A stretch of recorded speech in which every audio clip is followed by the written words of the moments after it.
today I am going to take you through quickly how to make breakfast sausage.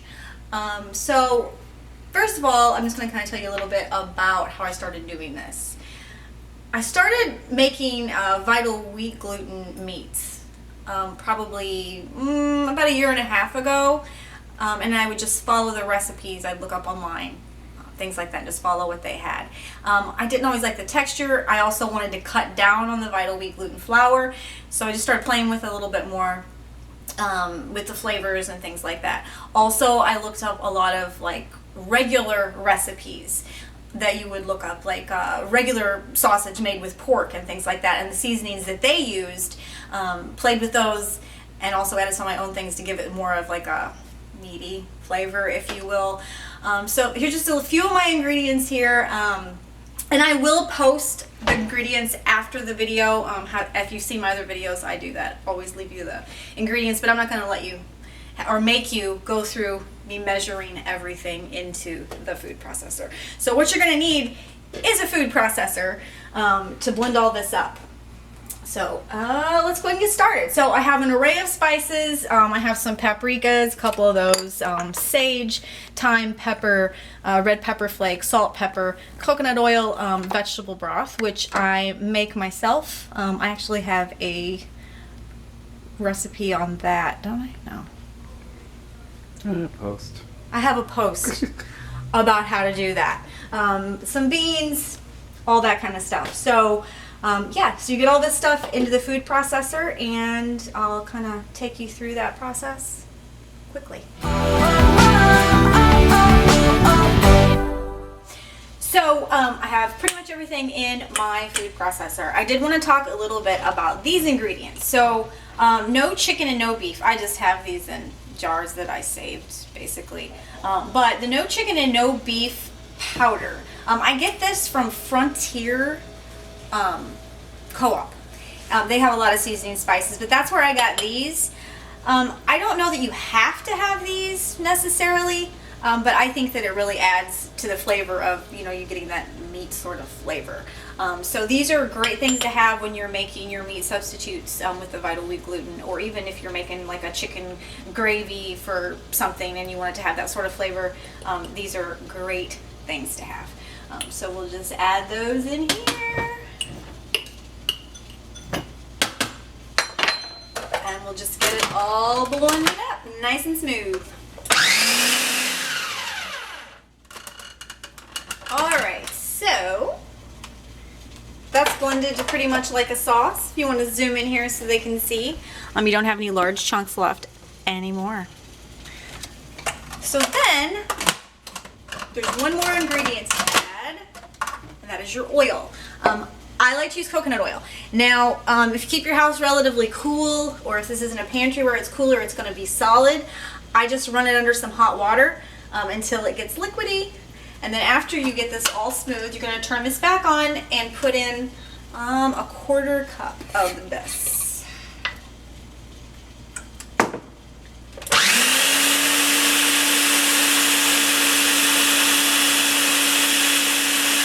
Blend it for about 30 seconds with the oil. Otherwise the coconut oil, because some of the ingredients are chilled from the vegetable broth and from the beans that I had in the refrigerator, it's going to separate it again and turn it solid. So you just want to blend it for just like 30 seconds just to get it in there, and then it'll look really creamy once it's all blended in.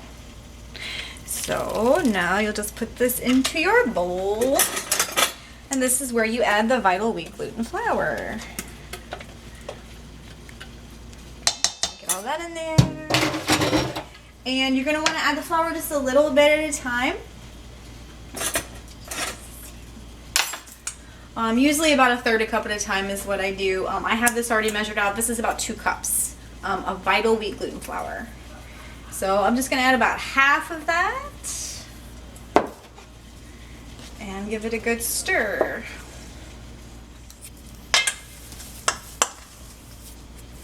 Okay, so you add your flour just, you know, like I said, a little bit at a time until it gets to the point where you don't really have to stir it anymore, and it's time to knead it. Though this is a processed flour and it's already a gluten flour, you're not going to have to work it as much as you would, say, bread flour if you were making your own vital wheat gluten. That would be an entire different process anyway. I don't do that because I just don't like to take that much time. But, so when it gets about like this, you're just gonna add a little more, and you're gonna start kneading it just like you would bread. And you'll work all this in. You may or may not need the full 2 cups. Just depends on your humidity in the air, you know, where you live, if it's raining. All that factors in. And so you just want to knead it for a while because you do want to work up a kind of a spongy texture. Because now this is more like a loose bread dough. You really want it to stick together and spring back. So you're going to work it for a little bit. Okay, so I've been kneading it for probably, I don't know, about a minute. That's about all it takes. And now you've got it where it's sticking together. I didn't end up adding all the full 2 cups. I just started kneading it and make sure it got to this texture, because that way you got something that'll stick together. That's what you want, some spring back. All right, so now that we got that all set to go, we will start forming our patties. Before you start doing this, make sure that you have either like a steamer. I just use my pasta pot because it's got the little basket in it. Just put the water to the bottom and get it going on like medium-high heat, because before you get these all formed up, you're going to want to stick them in there to steam. So we'll go ahead and start doing that. I will show you. This usually, I'm thinking this, it's been a little while since I made these, but I think it makes about 16 patties. So what I'll do is I will just, if I can get it out of here, take 16 pieces of foil. I do them about yay big. I would say, what is that? 8 inches wide, maybe? They don't all have to be precise. They don't need to be huge either. So I'll do like 16 to 18 of these, and then I'll show you how to wrap them up. All right, so to form the patties, I do mine in a 1/4 cup measuring cup. And you just smash the dough into there. And there you go.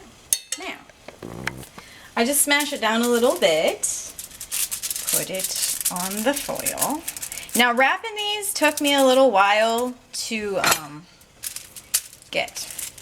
It just takes a little practice. But what I found works the best is if you just fold it over carefully. You don't want to mash it. It's going to get a little, it's not going to be that perfectly formed once you wrap it. When you unwrap it, it's going to have some bumps and lumps and things like that. I'm sure you could use cheesecloth with that, to do this, which I want to actually explore a little bit. And see if maybe that would make a smoother patty or not so much waste with the foil, because I do hate that part of it. But just put it down, and then I kind of form around it so I can see it. And then I just start folding over the foil. And you'll get your best way to do it, and who knows, maybe you'll get a better technique than me, and then you can tell me about it. But that's pretty much it. Like I said, at first it took me forever to wrap these because I was like, it keeps mashing the meat and everything, and it was really kind of frustrating. But once I got it, it goes pretty quick, and it's pretty fun, actually. Alright guys, so I've got them all wrapped up. All these nice little presents. 18 is what I ended up coming out with. I couldn't remember if it was 16 to 18, but it was 18. So here's our nice little pack, our little pile of all our little sausages. You're just going to put these in the steamer.